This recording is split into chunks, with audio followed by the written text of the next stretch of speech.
Hello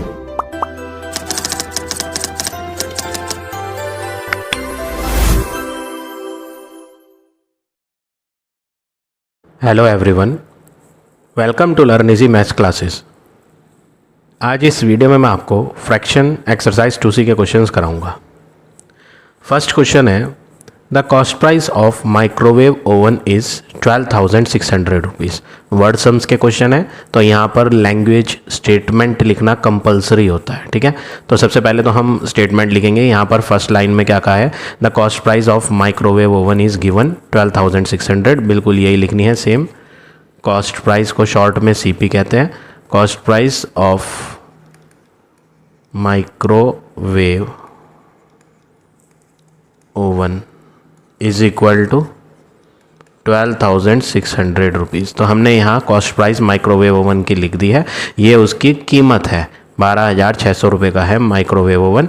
Rajesh paid 2/3 of the price in cash. Rajesh ने पे किए हैं 2/3 प्राइस कैश में। तो हम भी लिखते हैं, राजेश ने पेड करी money in cash. Rajesh paid money in cash.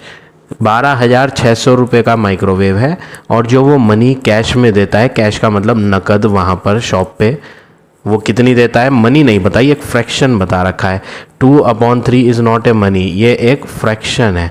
तो आपको फ्रैक्शन को कन्वर्ट करना पड़ेगा रुपीज़ में, जिसके लिए आपको मल्टीप्लाई में टोटल कॉस्ट लिखनी है 12,600 रुपये।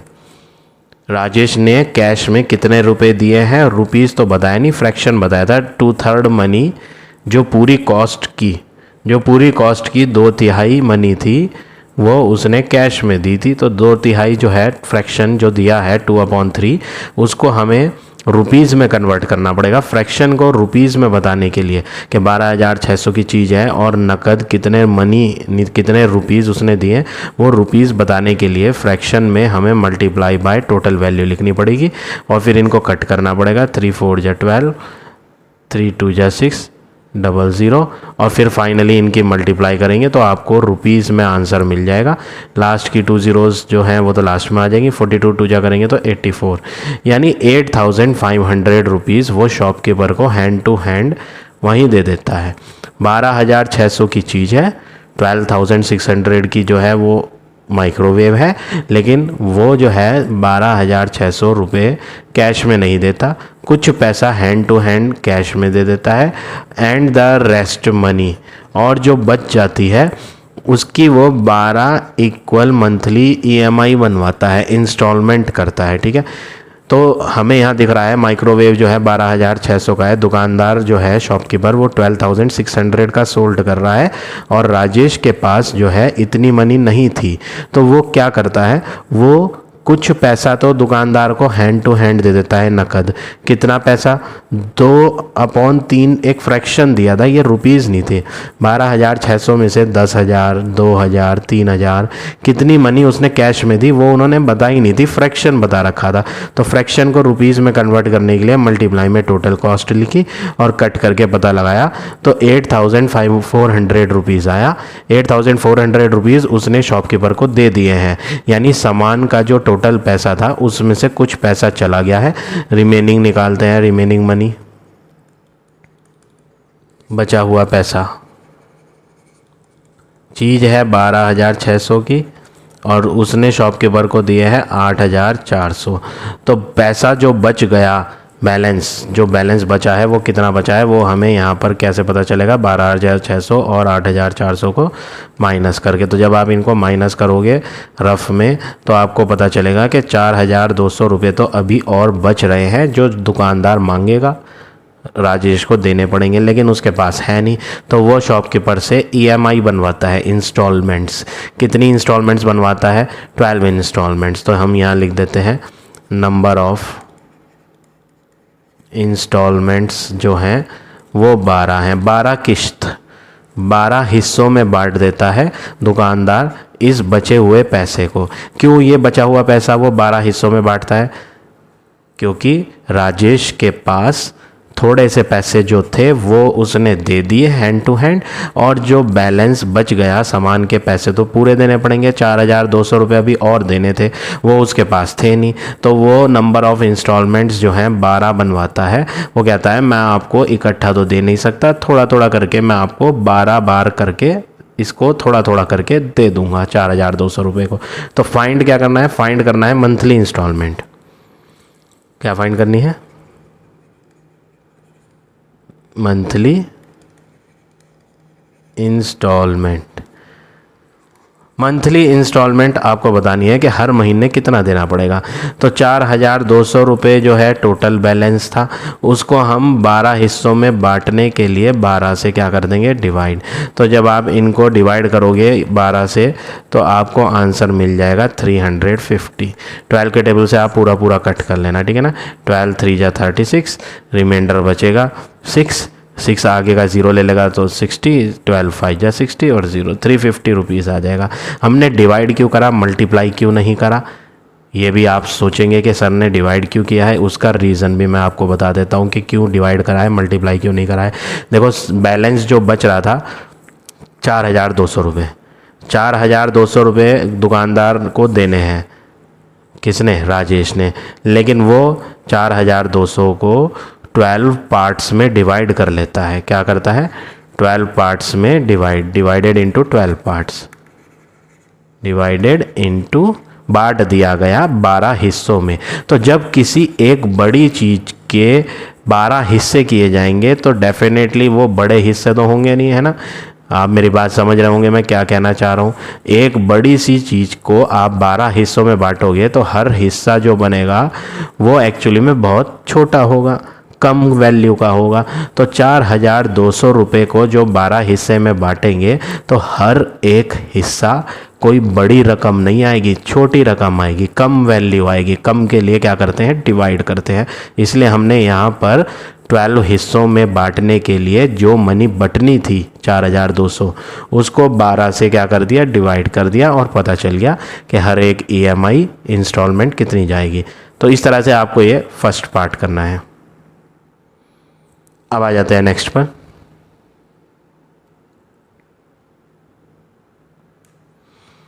Question number 2, Aftab monthly salary is 25,000। हम भी लिख देंगे आफ्ताब्स मंथली सैलरी दी है 25,000 rupees. He spend 1/5 of his salary on rent. ये तो उसकी सैलरी है। सैलरी का मतलब होता है कि ये उसने महीने में कमाए हैं। अब कमाने के बाद पर्सन क्या करता है, मनी को खर्च करता है। क्यों खर्च करता है भाई, जिंदा रहना है तो खाना पीना तो पड़ेगा, कपड़े भी चाहिए, खाना भी चाहिए, ठीक है, बिजली का बिल भी देना होता है, बच्चों की स्कूल की फ़ीस भी देनी होती है, तो खर्चा तो होता है। तो ये तो मंथली सैलरी है, ये तो उन्होंने कमाए हैं। फिर वो खर्च करते हैं रेंट पे, किराए पे। उनके पास अपना घर नहीं है, वो किराए पे रहते हैं। तो हम यहाँ लिखेंगे मनी स्पेंड ऑन रेंट, पैसा जो खर्च हुआ किराए पे। अब जो हमें दिया है यहाँ वो कोई मनी नहीं है, वो एक फ्रैक्शन है। 25,000 में से जो मनी खर्च हुई है वो 1,000 हो सकती है, 2,000 रुपये हो सकते हैं, 3,000 रुपये, 1,500 रुपये। लेकिन ये फ्रैक्शन में कभी नहीं बोलते। जब हम बोलते हैं ना कि हमारा इतना खर्चा हुआ, तो हम ऐसे थोड़ी बोलते हैं कि 1/5 खर्चा हुआ। हम तो मनी बताते हैं रुपीज़ में। ये एक फ्रैक्शन है। फ्रैक्शन को रुपीज़ में कन्वर्ट करने के लिए आप इसके आगे देखो ऑफ हिज सैलरी लिखा है। ऑफ वर्ड किसे कहते हैं, मैथ में आपको पता है, बॉड मास में ऑफ आता है। ऑफ का मतलब मल्टीप्लाई, ऑफ का मतलब मल्टीप्लाई, और उसके आगे है सैलरी। सैलरी कितनी थी उसकी, वो हम यहाँ लिखेंगे, ठीक है ना। तो ऑफ वर्ड की जगह से मल्टीप्लाई आया, ऑफ की वजह से यहाँ मल्टीप्लाई लगाया, सैलरी में आंसर भर दिया सैलरी का, और इन्हें काटा, 5 5 जा 25 और 3 0। तो पता चला जो किराया उसने दिया था वो 5,000 रुपये रूम का मकान मालिक को दिया था किराया, ठीक है। अब आगे आया सेंटेंस में रिमेनिंग अमाउंट। क्या वर्ड आया, रिमेनिंग अमाउंट। तो हम भी निकाल देते हैं जल्दी से, जब क्वेश्चन में बचे हुए पैसे की बात कर रहा है। रिमेनिंग अमाउंट, बचा हुआ पैसा। उसने कमाए कितने थे, 25,000 रुपये कमाए थे, जिसमें से 5,000 रुपये उसके ऑलरेडी जा चुके हैं, खर्च हो गए हैं। क्यों? क्योंकि उसने मकान मालिक को किराया दे दिया महीने का। तो बचे उसके पास 20,000 रुपये। ठीक है, कितने रुपीज़ अभी उसके पास है? 20,000 रुपये अभी उसके पास है। अब वो करता क्या है? Of the remaining money he again spend 1/4 on the education of children. ये जो है एजुकेशन, पढ़ाई, बच्चों की पढ़ाई के लिए ये जो पैसा है, ये पहली बात तो ये फ्रैक्शन है, मनी है नहीं। ये मनी आई कहाँ से थी? ये आई थी रिमेनिंग मनी में से। किस में से? बचे हुए पैसे में से। तो रिमेनिंग अमाउंट क्या है? 20,000। इस 20,000 में से वो मनी खर्च करता है, money spend on education of children. तो बच्चों की पढ़ाई पे उन्होंने कितना खर्चा किया? फ्रैक्शन दे रखा है 1/4। ये जो फ्रैक्शन है इसको रुपीज़ में कन्वर्ट करना पड़ेगा, क्योंकि जब आप स्कूल की फ़ीस भरते हो तो वो रुपीज़ में ही तो देते हो ना। रुपीज़ 1000, रुपीज़ 2000, ये तो एक फ्रैक्शन है। फ्रैक्शन को रुपीज़ में कन्वर्ट करने के लिए मल्टीप्लाई लगाओ, जैसे अभी ऊपर लगाया था। फ्रैक्शन को रुपीज़ में कन्वर्ट करना हो तो मल्टीप्लाई लगेगा, और मल्टीप्लाई के आगे कौन सी वैल्यू आएगी? ये पैसे एजुकेशन के निकाले कहाँ से थे? बचे हुए में से। बचे हुए में से तो मल्टीप्लाई में आपको बचा हुआ लिखना है। बचा हुआ अमाउंट था 20,000। ठीक है, 25,000 नहीं लेंगे। 25,000 में से तो रूम का रेंट दिया था, तो वहाँ पर 25,000 का इस्तेमाल हुआ था। फिर उसके बाद बताया गया था कि पैसा बचा कितना? 20,000 रुपये बचे थे। अब खर्चा जो होगा वो 20,000 में से हो रहा है, इसलिए 1/4 जो फ्रैक्शन था उसकी मल्टीप्लाई 20,000 से करी, ना कि 25,000 से, क्योंकि बचे हुए में से खर्च किए गए थे। 4 5 या 20, 3 0। तो पढ़ाई पे स्कूल की फ़ीस कितनी गई बच्चों की? 5,000 रुपये। एंड 1/5 ऑन द फूड, खाने पर भी खर्च हुआ। ये भी कहाँ से खर्च हुआ? उसी रिमेनिंग वाले पैसों में से पढ़ाई पे भी गया और खाने पर भी गया। तो लिख दो मनी स्पेंड ऑन फूड।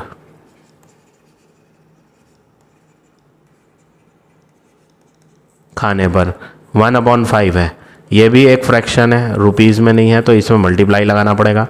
और फ्रैक्शन को रुपीज़ में करने के लिए आपको यहाँ पे जो वैल्यू लिखनी है वो कौन सी वैल्यू लिखनी है? ये पैसा जो फूड पे खर्च हुआ था ये कहाँ से आया था? रिमेनिंग 20,000 में से। तो 20,000 वाले रिमेनिंग मनी में से थोड़ा सा गया पढ़ाई पे, स्कूल की फ़ीस, और थोड़ा सा उसी 20,000 में से खाने पर भी गया। ठीक है, और कट करा तो पता चला आंसर आएगा 4,000। 5 के टेबल से कट करके तो 4,000 रुपये खाने पे चला गया, 5,000 रुपये स्कूल की फ़ीस चली गई। ठीक है, फर्स्ट पार्ट आपसे पूछा है। फर्स्ट पार्ट में आफ्ताब मंथली एक्सपेंडिचर, आपको बताना है महीने का खर्चा कितना हुआ आफ्ताब का।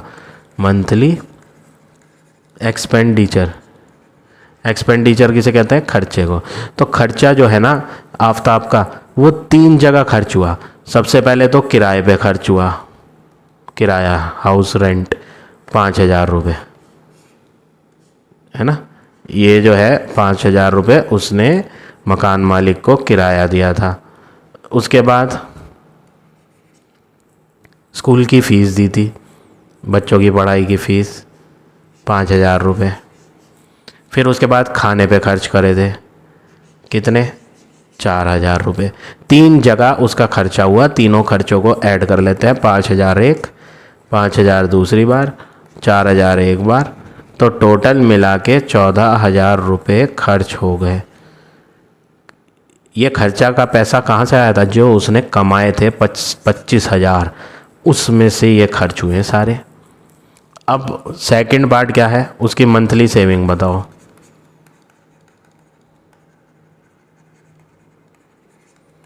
हिज मंथली सेविंग, बचत, उसने बचाए कितने? पूरे महीने का जो उसने कमाया था 25,000, उसमें से हटा देना है वो पैसा जो उसका चला गया, खर्चा हो गया। 3 जगह खर्चा हुआ था, सब मिला के खर्चा था 14,000। तो 14,000 इसमें से क्या कर दो? माइनस। और फिर इनको जब आप सॉल्व करोगे 25,000 को और 14,000 को, तो आंसर माइनस करके आएगा 11,000। 11,000 रुपीज़ उसने बचा लिए। ये हो गया आपका क्वेश्चन नंबर 2। अब आ जाए नेक्स्ट क्वेश्चन पे।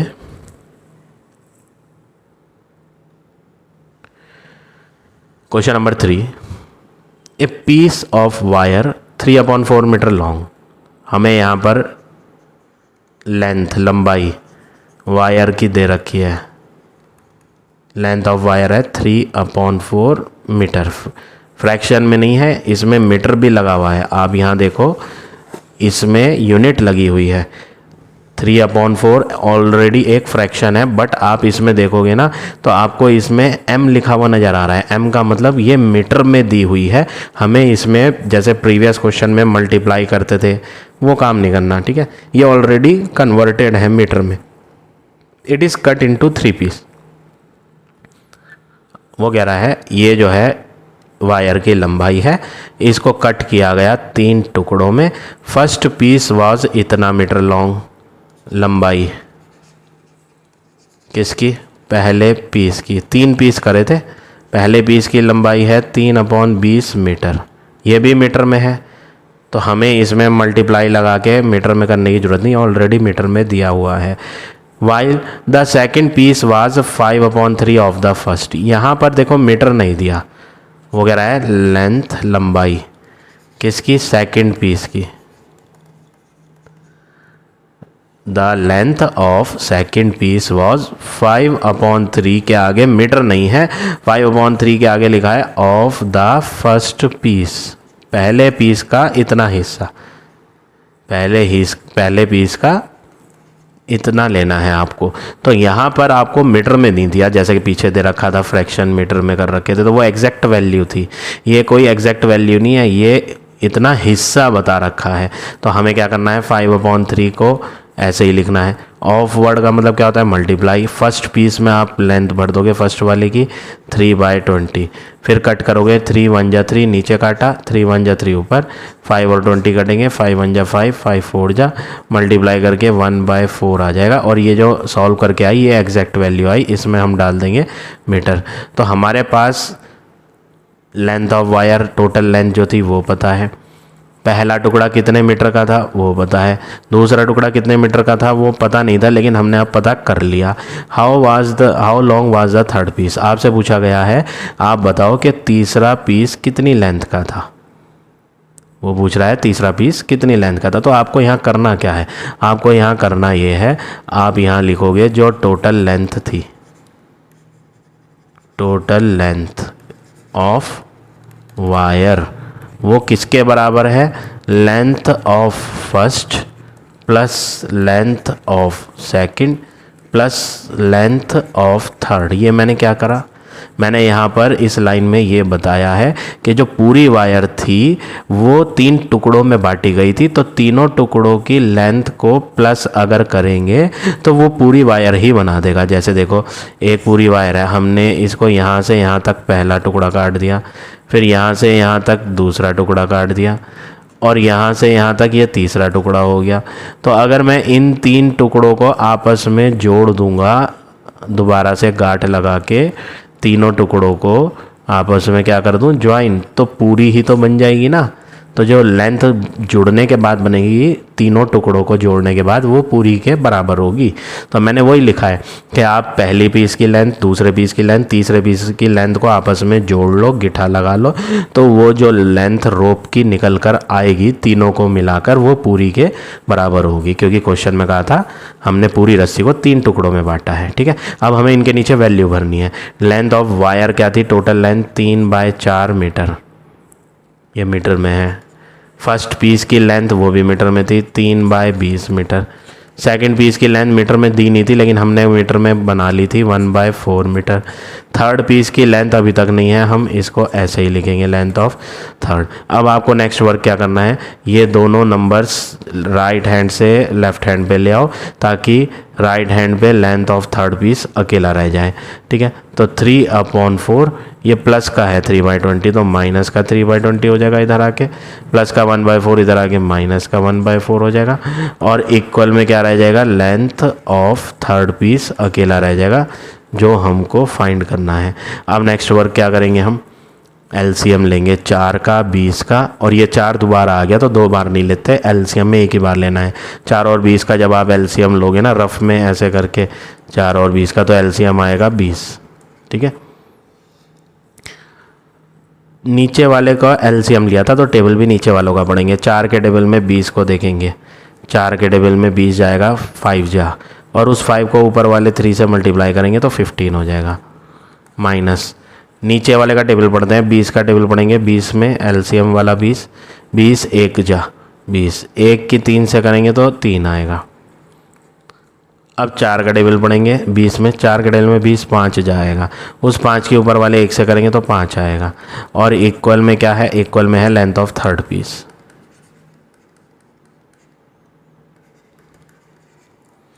अब नेक्स्ट वर्क क्या करेंगे हम, 15 तो ऐसे ही लिखेंगे, दोनों माइनस माइनस वालों को प्लस कर लेंगे क्योंकि इनके साइन सेम है तो ये प्लस हो जाएंगे। -3 और -5 हो जाएगा, माइनस का 8 बाय 20, और इधर आ जाएगा लेंथ ऑफ थर्ड पीस।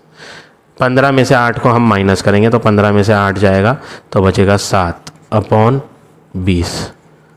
तो इतनी मीटर लेंथ आ गई थर्ड पीस की। तो ये हो गया आपका फाइनल आंसर क्वेश्चन नंबर 3 का। अब आ जाते हैं नेक्स्ट पर, 4th। John got a price of ₹75,000। हम भी लिख देते हैं, जॉन को मिले प्राइस, कैश प्राइस मिला है। कितने का मिला है कैश उसको, 75,000 रुपीज़ उसे प्राइस मिला कैश। ठीक है, ही पेड, उसने दे दिया 1/10, ये कोई मनी नहीं है। देखो जैसे ये रुपीज़ था 75,000, तो यहाँ पर भी रुपीज़ देने चाहिए थे, ये फ्रैक्शन दे दिया। उसने पे किया है, दिया है इतना मनी इनकम टैक्स में, तो हम भी क्या लिखेंगे, ही पेड, उसने the money in income tax, या एज लिख लो, as word, he paid money as income tax. उसने कितनी मनी इनकम टैक्स के रूप में दी, कितनी दी, रुपीज़ में तो दिया नहीं, फ्रैक्शन बता रखा है। फ्रैक्शन को रुपीज़ में कन्वर्ट करना पड़ेगा तो मल्टीप्लाई लगाएंगे, और टोटल वैल्यू जो उसने कमाए थे 75,000, नीचे की 1 0 ऊपर की 1 0 कट जाएगी, तो 7,500 रुपये उसके चले गए सरकार को, गवर्नमेंट को टैक्स। क्यों दिया टैक्स, जो भी पर्सन, हम सब लोग जब कमाई करते हैं तो हमें अपनी कमाई में से कुछ पैसा गवर्नमेंट को देना पड़ता है एज ए टैक्स। क्यों देना पड़ता है टैक्स, ताकि कंट्री का वेलफेयर, कंट्री की वेलफेयर के लिए, कंट्री में जो रोड्स बनती हैं, गरीबों को मुफ्त अनाज बांटा जाता है, तो कोई भी गवर्नमेंट की स्कीम आती है गरीबों के लिए, तो कंट्री के डेवलपमेंट के लिए ना सबको टैक्स देना होता है। तो ये टैक्स उसने अपनी कमाई, ये एक तरीके से उसको प्राइस जो मिला था ये उसकी कमाई थी, इस कमाई में से उसको कुछ पैसा गवर्नमेंट को टैक्स देना था। कितना रुपीज़ उसने दिया, 7,500 रुपीज़ उसके चले गए टैक्स में। अब आगे आया आउट ऑफ द रिमेनिंग, तो हम भी निकालते हैं, जब रिमेनिंग वर्ड आ रहा है तो रिमेनिंग मनी, जैसे जैसे क्वेश्चन में चीज़ें आएंगी वैसे ही हम करेंगे। बचा हुआ पैसा निकालेंगे, 75,000 उसको कैश मिला था, जिसमें से 7,500 उसने गवर्नमेंट को टैक्स दिया, तो जो उसके पास बचा है वो हम माइनस करके पता लगा लेंगे। तो जब आप इनको रफ में माइनस करोगे तो आपको पता चलेगा 67,500 रुपीज़ उसके पास अभी बचे हुए हैं। ठीक है, अब ये बचा हुआ पैसा क्या करता है वो, he gave 1/3 to his sun.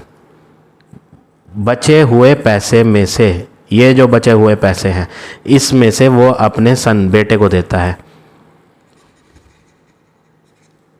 Money given to his son, अपने बेटे को कितना दिया, तो पैसा जो अपने बेटे को देगा वो ऐसे नहीं देगा 1/3, ये तो फ्रैक्शन है 1/3, इसमें मल्टीप्लाई लगाओ और बचा हुआ पैसे में से निकाल कर दिए थे ना, तो बचे हुए की वैल्यू आगे लिखो, इनको कट करो ताकि फ्रैक्शन रुपीज़ में कन्वर्ट किया जा सके। 3 2 6, 3 2 6, 1 रिमाइंडर, 1 इधर आ जाएगा 15, 3 5 15, 2 0, तो 22,500। ये पैसा कहाँ से निकाला, जो बचा हुआ पैसा था टैक्स देने के बाद उसमें से निकाला और अपने बेटे को दे दिए। 1/5 टू हिज डॉटर, अपनी बेटी को भी दिए थे। Money given to his daughter, बेटी को कितना पैसा दिया, पैसा नहीं बताया, फ्रैक्शन बताया, तो 1/5 ये एक फ्रैक्शन है तो इसमें मल्टीप्लाई लगाना पड़ेगा। अच्छा, ये बेटी को भी कहाँ से दिया था, उसी बचे हुए पैसे में से, टैक्स के बाद वाला जो रिमेनिंग वर्ड था उसमें से बेटे को भी दिए, बेटी को भी दिए, रेड क्रॉस सोसाइटी को भी दिए, 3 जगह दिए उसने, 3 जगह। तो एक तो निकाल दिया सन का। अब डॉटर की बारी है तो ये भी बचे हुए में से था, तो 67500, 5 से काटेंगे, 5 × 5 रिमाइंडर 1, 17, 5 × 3 = 15, रिमाइंडर 2, 5 × 5 = 25, 13,500 रुपीज़ उसने दे दिए अपनी डॉटर को। फिर उसके बाद 1/10 Red Cross Society, money given to Red Cross society.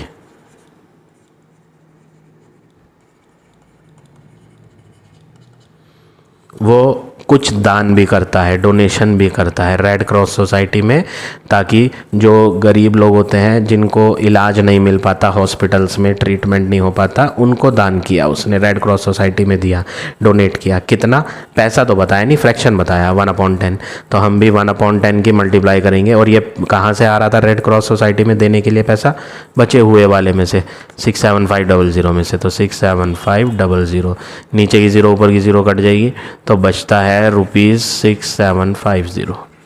तो ये पैसा भी उसने दे दिया रेड क्रॉस सोसाइटी में। फिर उसके बाद आया rest word, rest money, rest किसे कहते हैं, बची हुई को लेफ्ट भी बोलते हैं। तो हम अब रेस्ट वर्ड देख रहे हैं क्वेश्चन में, इसलिए हम मनी लेफ्ट निकालेंगे। मनी लेफ्ट कैसे निकालेंगे, देखो मनी लेफ्ट निकालने के लिए ऑलरेडी पैसा अभी खर्च होने के बाद कुछ बचा था, वो हमने यहाँ निकाला था।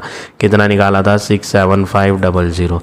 ये वो पैसा था जो ऑलरेडी खर्च होने के बाद बचे थे। उसके बाद 3 चीज़ें पे और खर्च हुआ, 3 जगह और खर्च हुआ पैसा। तो ये जो खर्चा है ये सारा का सारा माइनस होना है। कौन कौन माइनस होना है, एक हटना है जो बेटे को दिए 22,500, फिर एक हटना है, हटने के लिए माइनस लगाएंगे 13,500 जो बेटी को दिए, फिर माइनस होना है जो रेड क्रॉस सोसाइटी में दिए। सब खर्चा है, इन खर्चों को क्या करना है, हटाना है। तो 67500 जो है उसके उल्टे हाथ पर लेफ़्ट पे कोई साइन नहीं था तो प्लस का था, लेकिन बाकी सब के लेफ़्ट पर हमने माइनस लगाया। क्यों लगाया माइनस, क्योंकि ये बचा हुआ पैसा था और ये 3 चीज़ें खर्चा था। और खर्चा जो होता है वो वाला पैसा तो किसी के पास रुकता ही नहीं, खर्चे वाला पैसा तो हम किसी और को दे देते हैं। तो ये पैसा अब चला गया, इसीलिए इसको क्या करा, माइनस। तो इन 3 को माइनस में लगा कर लिखा। अब यहाँ पर आपको इंटीजर्स का रूल मैंने जो पढ़ाया था आपको वो फॉलो करना है। जिन नंबर्स के लेफ़्ट पर माइनस होगा, जैसे यहाँ ये वैल्यू है, ये वैल्यू जो है इसके उल्टे हाथ पर क्या साइन है, माइनस। अगली जो वैल्यू है उसके भी उल्टे हाथ पर आप देखेंगे, ये जो वैल्यू है इसके भी उल्टे हाथ पर क्या है, माइनस। ये जो वैल्यू है इसके भी उल्टे हाथ पर क्या है, माइनस। तो जिन वैल्यूज़ के लेफ़्ट हैंड पर माइनस होता है उनको सबको प्लस किया जाता है। तो आप रफ में 22,500, 13,500 और 6,750 को रफ में लिखकर ऐड करना। तो आंसर जो इन तीनों को जोड़कर आएगा वो आएगा 42,750। ये सब को जोड़कर आया है, लेकिन सारी वैल्यूज़ माइनस की थी, तो ये आंसर के लेफ़्ट पर भी क्या लगेगा, माइनस। अब हम फाइनली इनको माइनस करेंगे, 67500 को और 42750 को, तो आपके पास बैलेंस बचा हुआ पैसा अब आएगा 24,750। ये बचा हुआ पैसा है जो अभी भी बचा था, और वो कह रहा है कि बचा हुआ पैसा वाइफ को दिया। तो लिख दो यहाँ, money given to wife. Wife को कितना पैसा दिया था, रेस्ट वाला कितना आया है, ये 24,750। तो वाइफ को कितना रुपीज़ दिया था वो हमने यहाँ फाइंड कर लिया, 24750। अब क्वेश्चन क्या है, what portion of the price John wife get. Portion word आ रहा है, पोर्शन मतलब फ्रैक्शन, पोर्शन का मतलब क्या होता है, फ्रैक्शन। आपसे फ्रैक्शन पूछा गया है, फ्रैक्शन किसका, जॉन वाइफ को मिलने वाला, John wife get is equal to. जब भी फ्रैक्शन बनाना हो, पोर्शन और फ्रैक्शन आप सबको पता है कि फ्रैक्शन दिखता कैसा है, फ्रैक्शन में अपॉन आता है, फ्रैक्शन में एक वैल्यू ऊपर होती है और एक वैल्यू नीचे। तो जब भी आपको फ्रैक्शन मीन्स पोर्शन लिखना हो तो किस चीज़ का पोर्शन आप बना रहे हो वो ऊपर आएगी। आपने पोर्शन किसका बनाना है, जॉन की वाइफ का पोर्शन बनाना है, तो जॉन की वाइफ वाली जो वैल्यू है वो ऊपर आएगी। वाइफ वाली वैल्यू कितनी थी, 24750, ठीक है। ये कौन सी वैल्यू है, जो जॉन की वाइफ की थी। और टोटल वैल्यू नीचे आएगी। टोटल वैल्यू का मतलब टोटल कैश प्राइस जो उसको मिला था, टोटल की टोटल सारा पैसा, वो कितना मिला था, सारा पैसा 75000। एक ज़ीरो ऊपर और एक ज़ीरो नीचे कट जाएगी। आप इनको सेम टेबल से काटोगे, हम इनको जो है 5 के टेबल से काटेंगे, ठीक है। जब आप इनको 5 के टेबल से काटोगे, 2475 को 5 से डिवाइड करेंगे तो 495 जा कटेगा। कितना, 49 जगह नहीं है, थोड़ा मैं नीचे लिख देता हूँ, यहाँ साइड में लिख देता हूँ, ठीक है। इसको कट करोगे 5 से तो आंसर बनेगा 495। 75 है, इसको भी 5 से कट करेंगे, 5 1 जा 5, रिमाइंडर 2 बचेगा, 25, 5 5 जा 25, 2 0। अब इनको भी काटेंगे, इनको 15 के टेबल से काट लेते हैं, 15 1 जा 15, 2 0। इसको भी 15 से काटो, 15 2 जा 30, रिमाइंडर बचेगा 19, सॉरी 15 2 जा 30 नहीं, 15 3 जा 45, ये मैंने गलत लिख दिया, 3 जा 15 3 जा 45, माइनस करके आएगा 4, रिमाइंडर 4 बचेगा, 4 और आगे 5, 45 हो जाएगा, 15 3 जा 45। तो फाइनली आंसर आ जाएगा 33/100। तो ये हो गया फ्रैक्शन जो उन्होंने क्वेश्चन में मांगा था। और आगे क्वेश्चन में बोला था हाउ मच शी गेट, उसको उसकी वाइफ को कितना मिला था, वो तो हम ऑलरेडी बता चुके हैं, 24750 मिला था। तो इस तरह से आपको ये क्वेश्चन नंबर 4 करना है। अब आ जाते हैं नेक्स्ट क्वेश्चन पे।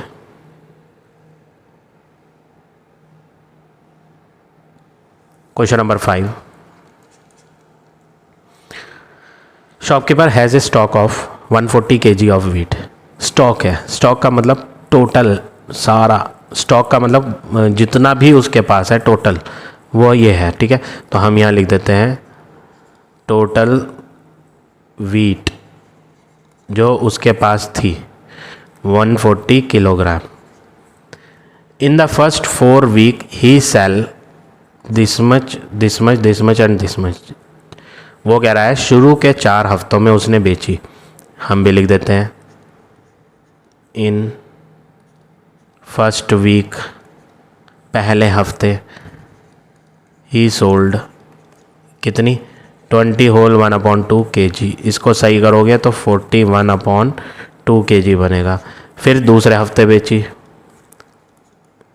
इन सेकेंड वीक ही सोल्ड कितनी बेची, 25 होल 3/4 kg, तो बन जाएगा 103/4 kg। ऐसे ही तीसरे वीक की बताएंगे, तीसरे वीक में उसने कितनी बेची, 26 होल 1/2 kg।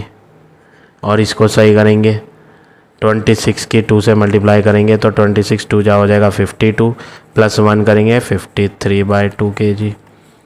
चौथे हफ्ते की बात करें, in fourth week he sold, चौथे हफ्ते में ये बेची थी 47 होल 1/4 kg। इसको भी कन्वर्ट करेंगे, 47 की मल्टीप्लाई करेंगे 4 से, 47 4 जाओगा 188, प्लस 1 करेंगे तो 189/4 kg, ठीक है। तो ये आ गए शुरू के 4 हफ्तों में उसने कितनी बेची, अलग अलग है हर हफ्ते की। तो टोटल निकाल दो, टोटल ही कह लो या टुगेदर, एक साथ, together he sold in first 4 weeks. एक साथ उसने बेची 4 हफ्ते में मिलाकर कितनी। चारों हफ्तों की अलग अलग दे रखी थी, इसको टुगेदर का मतलब एक साथ करना है तो प्लस कर दो। 41/2, 103/4, 53/2, 189/4। इनको ऐडअप करने के लिए एलसीएम लो, एलसीएम आएगा 4। 2 के टेबल में 4 2 जाएगा, 2 की 41 से मल्टीप्लाई होगी तो आंसर बन जाएगा 82। 4 1 जा 4, 1 की 103 से करेंगे तो 103। फिर हम क्या करेंगे, 2 के टेबल में 4 2 जाएगा, 2 की 53 से मल्टीप्लाई करेंगे तो आंसर बन जाएगा 106। 4 के 4 से डिवाइड करेंगे 1 जा, 1 की 189 से करेंगे तो 189। अब इनको प्लस करना है सबको, तो आप रफ में लिख के प्लस करेंगे और आपको आंसर मिल जाएगा टोटल यहाँ पर 480, और अपॉन में 4 है और कट भी हो जाएंगे। 4 1 जा 4, 4 2 जा 8, 0। यानी 120 kg वीट उसने चारों हफ्तों में मिलाकर बेची, और उसके पास टोटल थी कितनी, 140। स्टॉक का मतलब इतनी थी, और ये वो है जो उसने बेच दी। अब हमें फाइंड क्या करना है, लेफ्ट। नहीं, क्वेश्चन में क्या पढ़ो क्या लिखा है, how much wheat and what portion of wheat does he sell. हमसे पूछा गया है, लेफ्ट नहीं पूछा कि बची कितनी है बताओ, उसने पूछा बेची कितनी, सेल वाला पूछ रहा है। तो बेची कितनी चारों हफ्ते में, वो तो हमने निकाल दिया, 120 किलो बेच ली। पोर्शन पूछा था, देखो पोर्शन वर्ड पिछले क्वेश्चन में भी आया था, पोर्शन है ना। क्या लिखना है हमें, पोर्शन, जिसका दूसरा नाम क्या होता है, ब्रैकेट में मैं लिख देता हूँ, पोर्शन मीन्स फ्रैक्शन। किसका, ही सोल्ड, बेचने का फ्रैक्शन बताओ। और मैंने आपको बताया था फ्रैक्शन जब भी लिखना हो तो फ्रैक्शन का मतलब अपॉन होता है, एक वैल्यू ऊपर आती है और एक वैल्यू नीचे आती है। ऊपर कौन सी आती है, जिसका फ्रैक्शन हम बना रहे हैं। हम फ्रैक्शन किसका बना रहे हैं, सोल्ड वाली का। सोल्ड कितनी करी थी, 120। नीचे हमेशा क्या आती है, टोटल। पिछले क्वेश्चन में मैंने बताया था, नीचे टोटल लेते हैं। तो टोटल वीट कितनी थी, 140। 0 से 0 कट जाएगी। अब इन्हें काट लो, 2 के टेबल से 2 6 जा 12, 2 7 जा, तो आंसर आ गया 6/7। तो इस तरह से आपको ये क्वेश्चन नंबर 5 करना है। अब आ जाते हैं नेक्स्ट क्वेश्चन पे।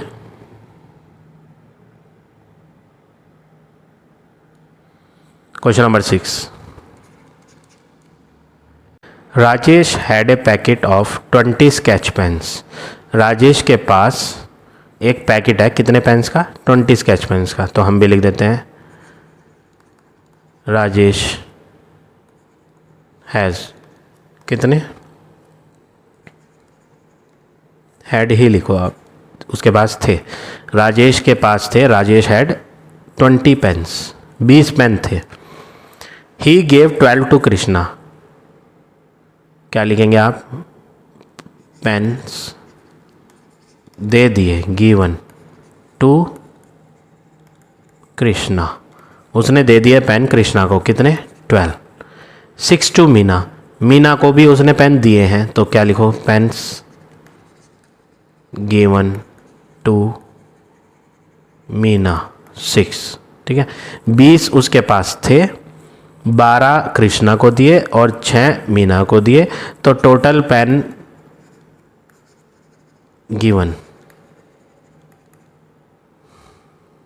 टोटल पेन गिवन, सारे पेन कितने दे दिए, 12 एक को दिए, 6 दूसरे को दिए, तो total pen given, total pens given 18 pen उसने दे दिए। पेन्स लेफ्ट, उसके पास बचे कितने, 20 थे, 18 उसके चले गए के लिए हटा देना है, हटाने के लिए माइनस, तो 2 पेन अभी उसके पास बच रहे हैं। What fraction of packet did he give to Krishna and Meena. आपको फ्रैक्शन बताना है, क्या बताना है, फ्रैक्शन या पोर्शन कह लो, पिछले क्वेश्चन में हमने पढ़ा था फ्रैक्शन को पोर्शन भी बोलते हैं। फ्रैक्शन ऑफ पैकेट, जैसे क्वेश्चन में कहा है वैसे ही लिख रहे हैं हम, fraction of packet he gave to Krishna.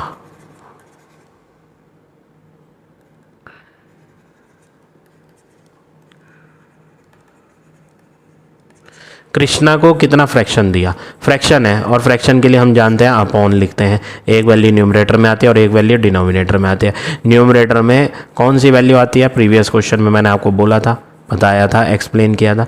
यहाँ पर हम फ्रैक्शन किसका निकाल रहे हैं, कृष्णा वाले का। तो ऊपर कृष्णा की वैल्यू आएगी। कृष्णा को कितने पेन दिए थे, 12।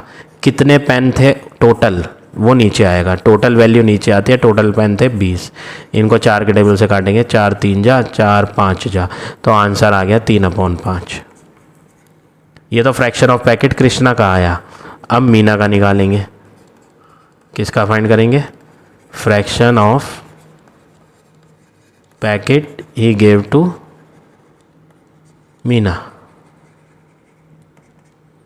मीना को कितना दिया, उसका फ्रैक्शन। तो फ्रैक्शन में ऊपर मीना की वैल्यू आएगी 6, नीचे आएगी टोटल वैल्यू 20। 2 के टेबल से कटेंगे, 2 3 जा 6, 2 10 जा 20, तो 3/10 हो गया। ठीक है। अब एक पार्ट और है, what fraction of the packet was left. हमें बताना है फिर दोबारा से फ्रैक्शन किस चीज़ का, फ्रैक्शन ऑफ पैकेट लेफ्ट, बचे हुए का। तो लेफ़्ट वाली वैल्यू ऊपर लो। लेफ़्ट वाली वैल्यू कितनी थी, 2 पेन लेफ्ट थे। टोटल कितने पेन थे, फ्रैक्शन निकाल रहे हो तो नीचे टोटल आएगा 20। 2 1 जा 2, 2 10 जा, तो आंसर आ जाएगा 1/10। तो इस तरह से आपको ये क्वेश्चन नंबर 6 करना है। अब आ जाते हैं नेक्स्ट पर। क्वेश्चन नंबर 7,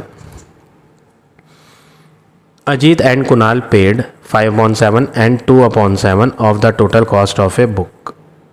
ये अजीत और कुणाल ने जो दिया है, कॉमिक बुक ऑफ कॉमिक्स उन्होंने खरीदी थी, उसका पैसा है। लेकिन पैसा जो है वो कभी ऐसे नहीं दिया जाता, वो तो रुपीज़ में होता है और ये फ्रैक्शन में है, तो हमें इसे कन्वर्ट करना पड़ेगा। आगे क्या बोला, बुक की कॉस्ट 84 है। Cost of book, cost of book, book की कीमत कितने रुपीज़ है, 84। अजीत ने पेड किया, अजीत ने पेड किया 5/7 और कुणाल ने भी पेड किया, कुणाल पेड 2/7। तो जो बुक है 84 की है रुपीज़, लेकिन अजीत ने जो दिया वो वैल्यू रुपीज़ में नहीं है, फ्रैक्शन में है। तो हमें इसमें फ्रैक्शन को रुपीज़ में करने के लिए मल्टीप्लाई में टोटल वैल्यू 84 लिखनी पड़ेगी। और यहाँ भी फ्रैक्शन है तो इसमें भी मल्टीप्लाई में टोटल वैल्यू 84। 7 से 84 को काटेंगे, 7 1 जा 7, 7 2 जा 12 × 5 करेंगे तो 60 रुपीज़। इन्हें कट करेंगे, 7 1 जा 7, 7 2 जा 14, 12 2 जा 24 रुपीज़। तो अजीत ने कितने रुपीज़ दिए वो अब पता चल गया, 60 रुपये। कुणाल ने दिए 24 रुपये। How much money did each of them spend. Question में पूछा है आप ये बताओ दोनों ने कितने खर्च किया, तो बता दिया हमने कितना खर्च करा। अजीत ने खर्च किया 60 और कुणाल ने खर्च किया 24। तो ये हो गया आपका क्वेश्चन नंबर 7। अब आ जाते हैं नेक्स्ट क्वेश्चन पे।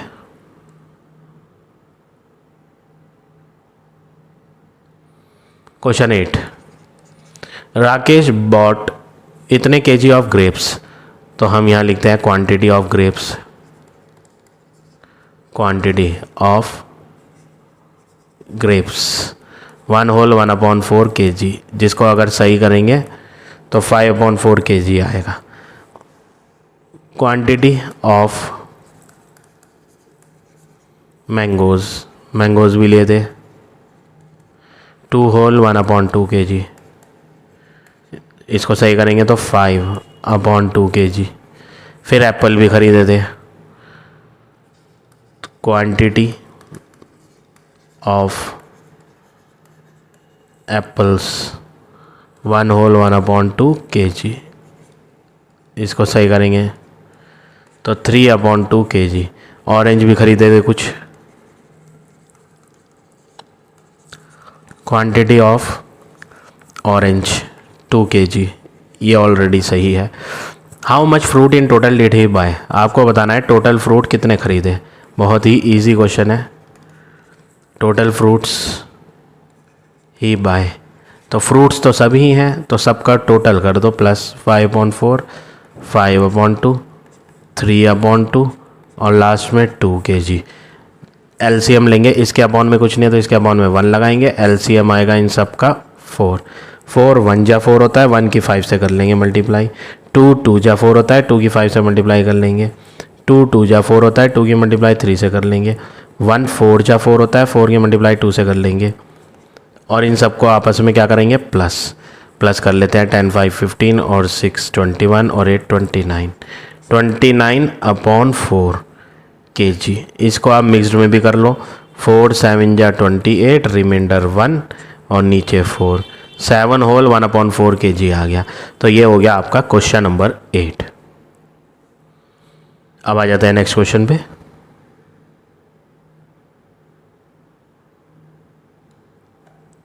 Question number 9। A book has 360 pages.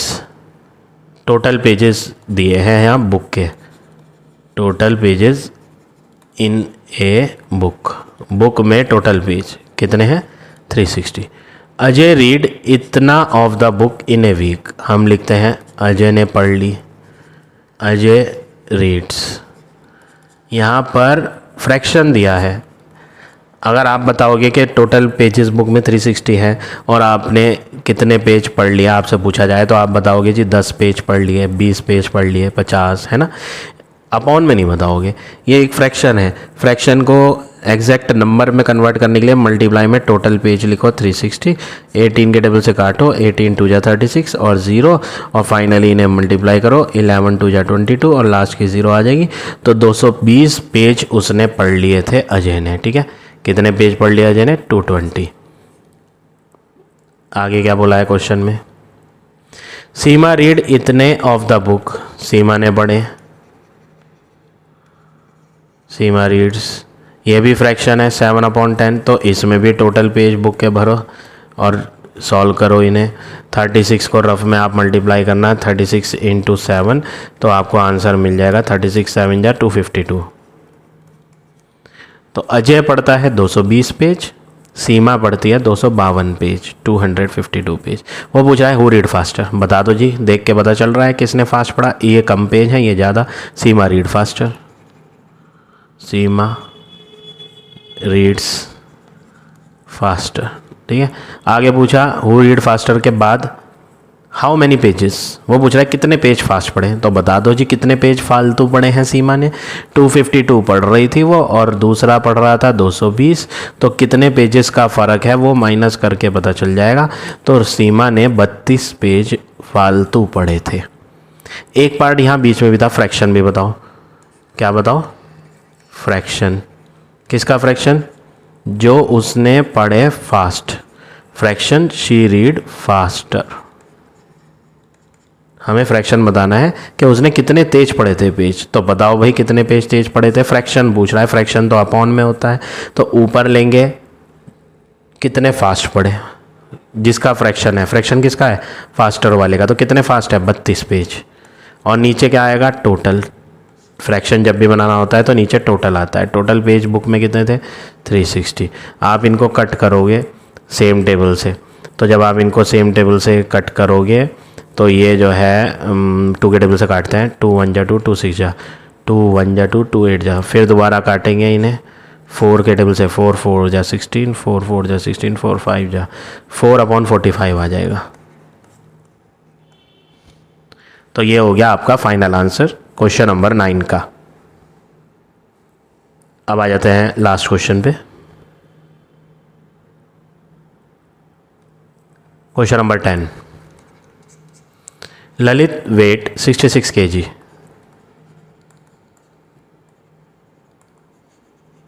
Lalit weight apostrophe S लगा लो। ललित का वेट 66 kg है।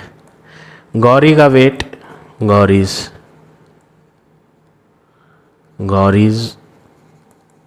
Wait 4/3 of. ये देखो गौरी का वेट नहीं है, ये तो एक फ्रैक्शन है। वेट वजन केजी में होता है, ये केजी में है ही नहीं। लेकिन इसके आगे लिखा है ऑफ ललित का वेट, है ना। तो ऑफ का मतलब आपको पता है 4/3, तो ऐसे ही लिखो, ऑफ में मल्टीप्लाई होता है। ललित वेट हटा दो और इसकी जगह ललित का आंसर लिख दो 66। 3 के टेबल से 22 टाइम और जब इन्हें सॉल्व करोगे तो 88 किलोग्राम। तो गौरी का वेट आ गया 88 kg। पहला पार्ट क्या है, फाइंड करो गौरी वेट, आ गया। दूसरा पार्ट है difference between their weight, difference between their weight. Difference किसे कहते हैं? माइनस। वो कह रहा है उनके बीच के वेट का फ़र्क बताओ कि कितना फ़र्क है। एक 66 किलो का है और दूसरा पर्सन 88 किलो 88। तो दोनों के बीच का फासला गैप कितना है? बड़े में से छोटे को माइनस कर लो तो पता चल जाएगा कितने की गैपिंग आ रही है। तो आंसर आएगा 22 kg। तो ये हो गया आपका फाइनल आंसर क्वेश्चन नंबर 10 का।